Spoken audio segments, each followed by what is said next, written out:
Hi there, my name is Joel Orr, and say if you've come here today looking for information on how you can write your own book, well, you've come to the right place. I have written 10 books. I've been writing books for many years, and the first 5 that I wrote were really, really rough, and so I took some time and I interviewed a bunch of people, some prolific authors, and I extracted from them just what techniques they used in order to write a book quickly. I created a method from those techniques that I learned from the prolific authors and became a prolific author myself. Check me out on Amazon.com or just on the web, and you'll see that I've written a whole bunch of books.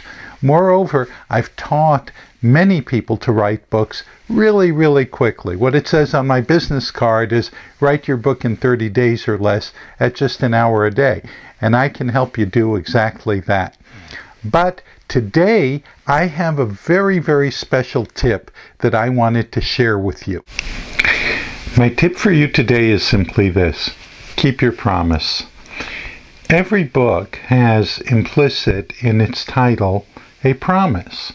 In other words, and there's another thing, there's a transaction that goes on between the author and the reader, and that transaction is it's something like an agreement or a contract.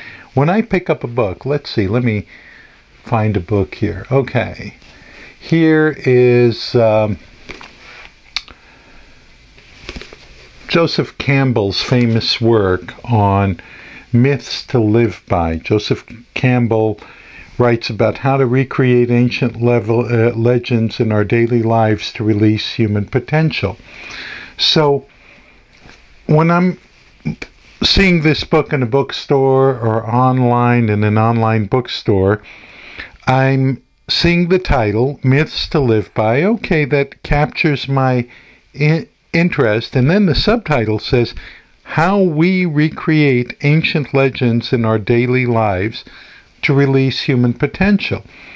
Well, human potential kind of gets me. Of course, I've heard of Joseph Campbell, so that already makes me interested in the book. But the promise here is that he's going to tell me about myths to live by. In other words, he's going to tell me about some myths, and then he's going to tell me how they're relevant to my daily life. And if by the end of the book I feel like Mr. Campbell has kept his promise, I'm going to say this is a good book. Now, I might say that, living by myths is not such a great idea. I may have other issues with the content or with the specifics of his writing, but I am going to say it's a good book.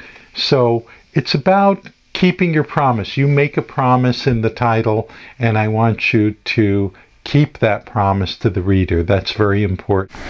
Well, that was just one of a whole bunch of tips that I have for you on my website, joeltrainsauthors.com, just like it says up there. And in fact, if you'll go to my website right now, to joeltrainsauthors.com, I have a couple of free gifts for you. I want to give you my free book, a 100-page book on how to write your book in 30 days or less. And I want to invite you to a free webinar for which you can register on my website. So head over there right now to joeltrainsauthors.com, and I will see you there.